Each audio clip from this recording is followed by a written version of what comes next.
Ladies and gentlemen, this is Joe's Gunpla Garage coming at you with a new video. And today we're going to be doing a simple unboxing of a newer premium Bandai release. Today we're going to be taking a look at the Zaku Requiem for Vengeance set. This is the Lesean set, so it should come with Lesean's Zaku before it gets destroyed, and then Lesean's Zaku after it gets rebuilt in the factory. Now the reason why we're taking a look at this today, and typically we don't take a look at every premium Bandai release, and that's because within the instructions here, it calls for glue and a few other things. So what we're going to do is I'm going to put the camera up and we're going to go through the runners and take a look and see how involved this is really going to be to build, as this is one of the first times that Bandai has called for glue in their Gundam type of model kits in quite a while. So let's get right into it.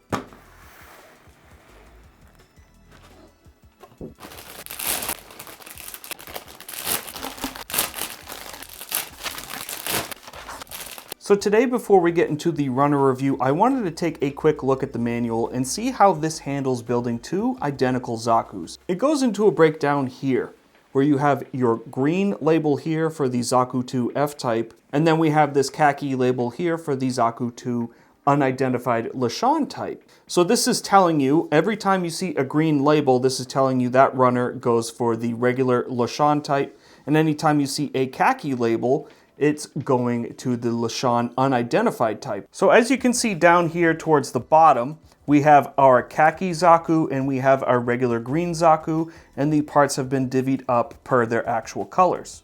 So here we have two identical D2 runners. We need one of these on each build, so we just separate them. Here we have two identical C1 runners, separate them again. And then here we have two D1 runners, and again, we separate. We have two similar E1 and E2 runners. Well, E1 goes with the regular Lesean type, and the E2 runner, because it's got this broken shield piece down here, goes to the Unidentified Lesean type. And the last runner we need to separate is these Magellan kind of tracks here, and those go onto the shield for the Unidentified type, so that goes here. So now we've fully separated our runners. We have the regular Lesean type here, and we have the Unidentified Lesean type here.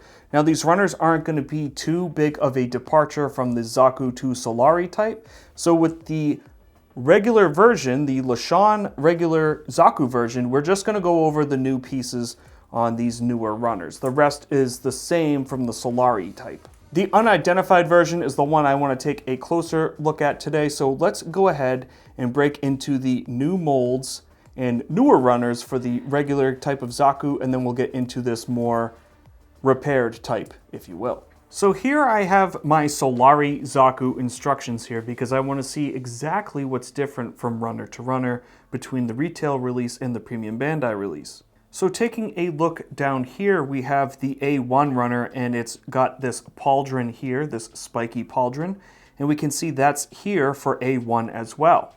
Now this side here, this part of the runner, this is to go on the unidentified version. So basically what you want to do is you want to cut this runner down the middle because this portion goes on the unidentified version. The other side of the retail Solari Zaku has the shield piece. So we have the shield piece for the regular Lesean version, as well as the armor piece that goes inside the shield. But down here we have some new molding for the head, as well as right here the exhaust port for the bazooka. Right there we have the antenna for the head, which looks like it's going to need some paint because it's molded in this green color. And then we have one half of the bazooka down here and the other half of the bazooka down here. So just taking a quick look at these new parts, we can see that it has all sorts of surface detail like we would expect from any design from Requiem for Vengeance, with that really realistic look and flair and that real World War II type of vibe to it. This is also going to be a really good time to bring up switch gating. So switch gating are these little tabs here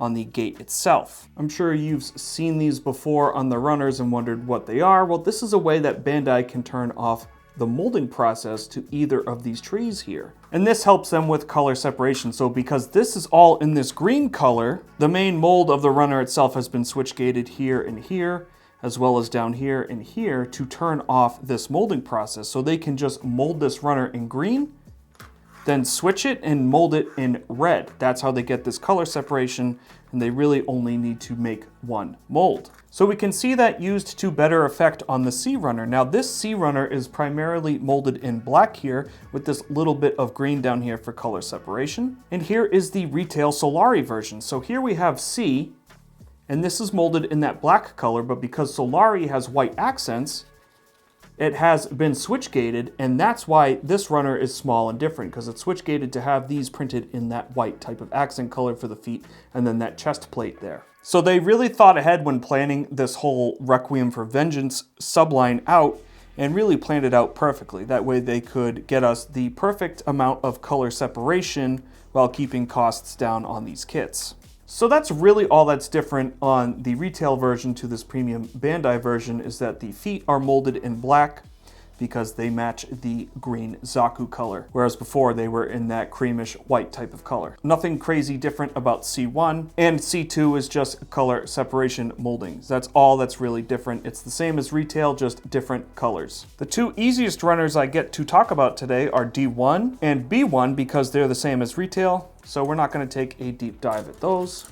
Now with the D2 runner, all that's really different on this release is this little piece here. And as we can see, we have the switch gating there and there. So that's how they were able to turn it off on the retail release to not print this. I assume this is probably some type of mounting point for the bazooka. This is runner B2 and it remains mostly unchanged from the retail version. Just the armor bits down here are missing. And we can see down here what's not molded, so bits for the main torso and the top of the head, the antenna, and the snout. So really on the Lesean regular Zaku version, all that's really different is we got this bazooka here. So all that's really different between the retail version and the Lesean regular Zaku version is this added runner for the bazooka, and everything else is just switch gated for different color moldings. That's really kind of it. So you at least get a bazooka with this one, and you have the Requiem for Vengeance Zakus in that nice green color. Because we already unboxed the Solari version,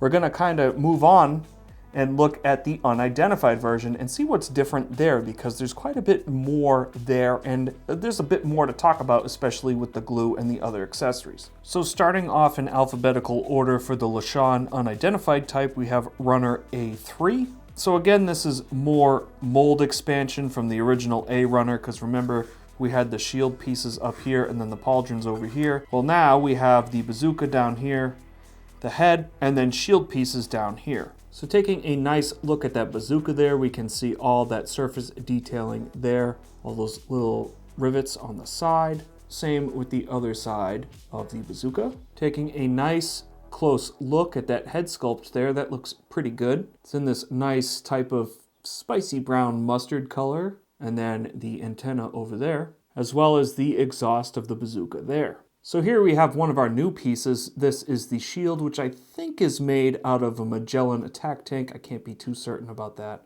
And then we have the left arm shield, which is kind of cut off because it's been damaged. So we have like a repaired type of shield down here. And then we have a different forearm piece that we're used to seeing with these Requiem for Vengeance Zakus. Flipping it over, we can see we have some really nice gribbling on the inside of that shield there. We have these sort of molded brackets and mounts throughout the whole shield. That looks really, really good. So again, this is going to be a design that you want to be using your pour type panel liners on, because you're going to be panel lining this forever if you use a pen. It will take you a very long time. But this is primarily all that's new on the A runner for the Lesean unidentified type. And this shield piece here is one that's going to require glue, but we'll talk about that a little bit at the end of this video. Here we have the B1 runner, and we're kind of going to glaze over this because this shouldn't be too much different from the original Solari Zaku. As you can see, we have all the same surface detailing, all the same greebling, and it has that real type of realistic World War II type of Sherman tank vibe to it, with all the detailing on it, all the rivets and everything. The Zaku II Solari was one of my favorite kits of 2024, and I like that they gave us all these expanded versions of it here. This B1 runner is legitimately exactly the same as the B1 runner from the retail version. We have a little bit of interior detailing here with these legs, but you can't really see it, so you could probably forego panel lining that if you wanted to.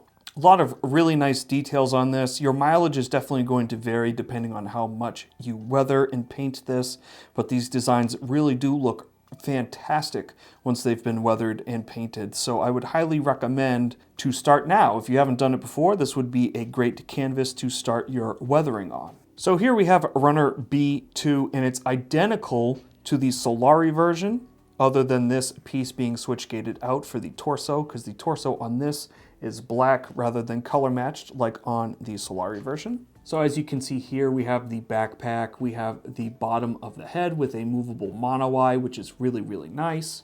We have the front snout there, a piece for the power tube, and then the lower torso. So there's not a ton of articulation here in the torso section, just because it's mostly static. But if you do pull up on the ball joint, you can get a pretty nice crunch out of it, surprisingly. We have the hands here, the top of the hands, all with some very nice surface detailing there. And then the bottom of the hands, and once again, more great surface detailing. So here we have more armor bits. This is the upper portion of the shoulder that usually the pauldron or shield sits over. We have the flap for the front of the foot, and then some armor separation bits for the knee. We have the forearms here, again, some really nice surface detailing on all of this. The top of the foot there, and then the lower forearm. So this is going to be different from the other forearm. It looked like the other forearm on Runner A has some mounting points, some like 3mm mounting pegs for the missiles, because I believe the missiles go on the arm on the other side rather than this one. So not a ton of interior surface detailing on the flip side of the Runner, and there is no undergating on this kit. So here we have Runner C1 and C2. These pieces remain black like they were on the regular Lesean type, and then the rest of this is all retail. So back again, we have the Zaku Solari type feet here with this weird empty gap. I really kind of wish this was filled in. It does look a little funky and ugly there. We have the front torso piece here, which is black this time rather than whitish cream, which looks really nice. That surface detailing there. We have the shield here, and again, more great surface detailing and greebling on the inside. The handle for the shield and the handle for the machine gun. We have the front color separated portion for the front skirt and the side skirts there. Here's one half of the machine gun and the other half of the machine gun with the sort of off-center magazine here. You can see how the magazine is off to the right, and that's so it can be stowed on the back. Here we have the grenades for the inside of the shield and the top of the magazine. Some nice thrusters there for the backpack. And then here we have some armor color separated pieces here for the upper portion of the thigh. So these little slots here are where the power tubes connect to. And the power tubes on this kit are a really nice design. They really don't inhibit the articulation of the Zaku at all whatsoever. So it's really, really nice and well thought out the way they did the power tubes on the Zaku. So here we have Runner D1 on top and D2 on the bottom, and you can see the differences here. So the primary inner section here is all joint pieces that's shared between the two. And D1 just has the power tubes. That's all that's different.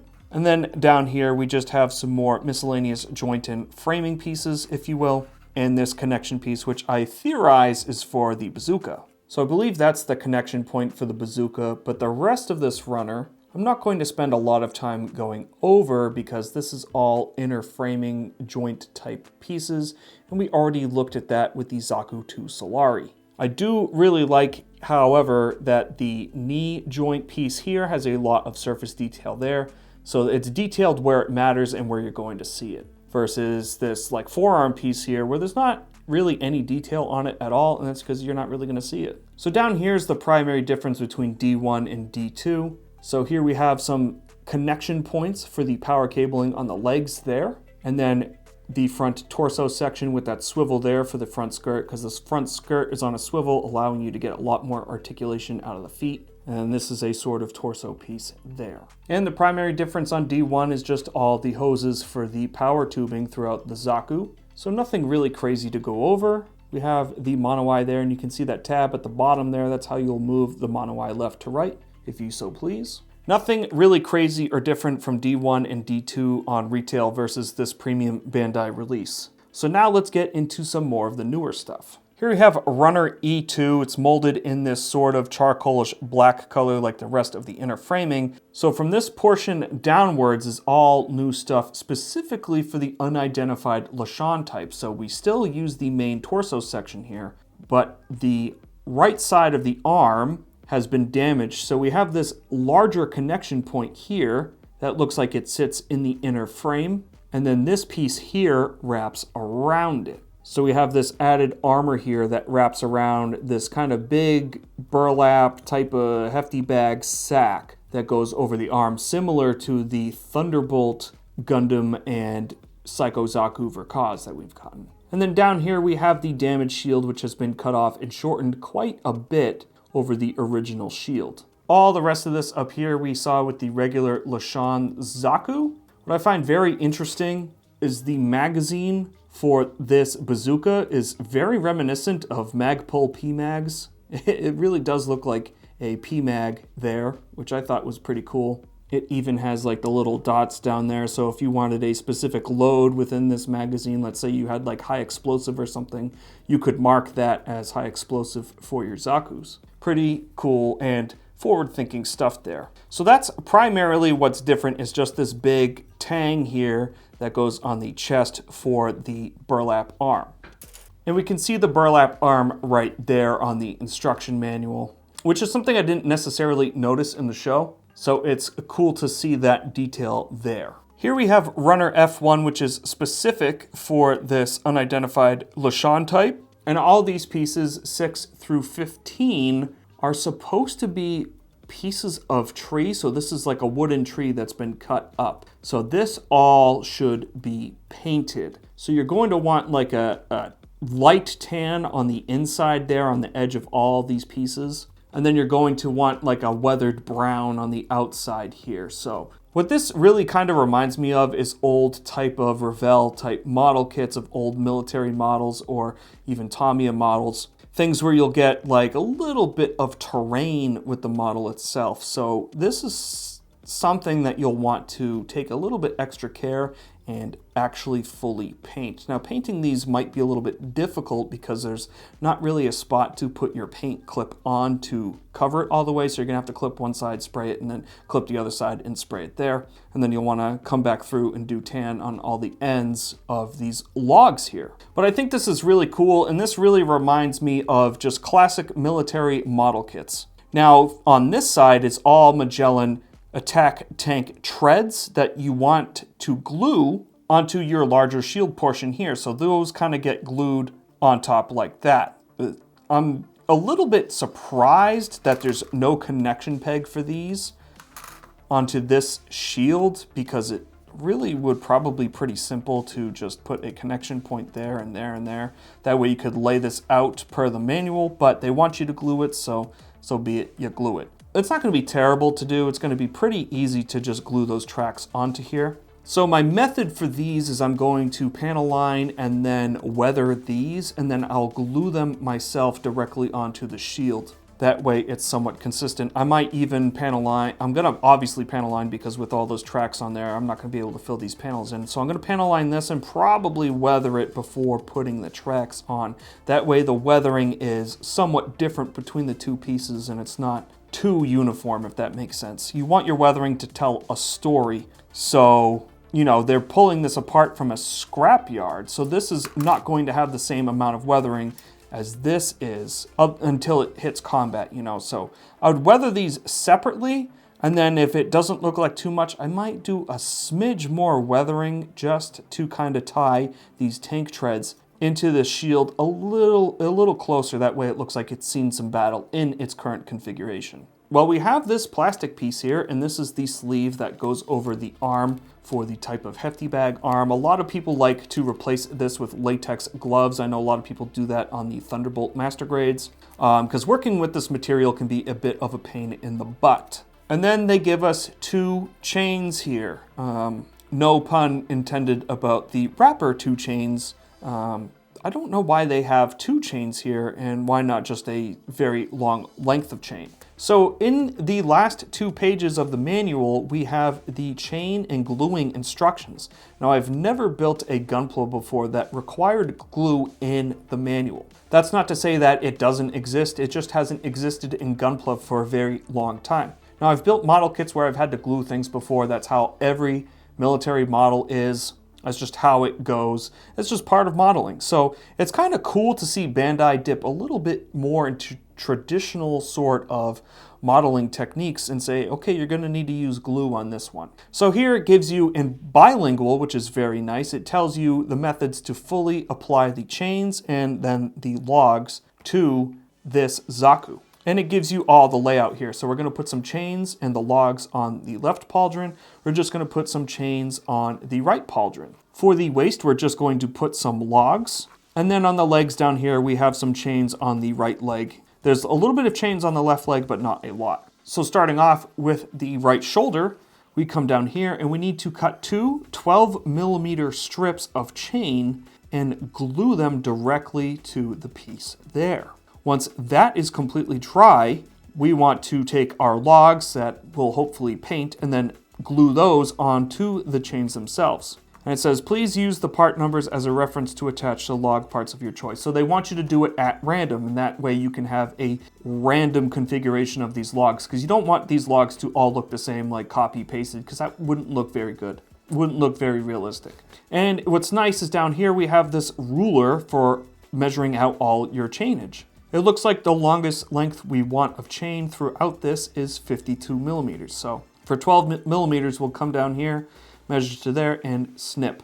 I do have a pair of trash nippers that's easier for cutting stuff like this. I usually cut it to cut brass rods, so I'm going to use it on these chains just in case, because I don't want to take any chances with my God Hands or my Tamiya JX2s. So the next portion on the left shoulder, we want to do this blue chain first, it looks like, and then this yellow chain next. Although it doesn't seem to make sense because the yellow chain goes under the blue one. I mean, it's whatever you want your configuration to be, but luckily they have all the measurements here so you can measure everything out. It really looks like you should start with yellow, because over here we have yellow going underneath blue, and then it looks like red goes between blue and yellow, pink goes over and around, and green comes under and around yellow. So I'll probably start with yellow, then do blue, and then pink, red, and then lighter pink right there. So that's going to be my method of doing this.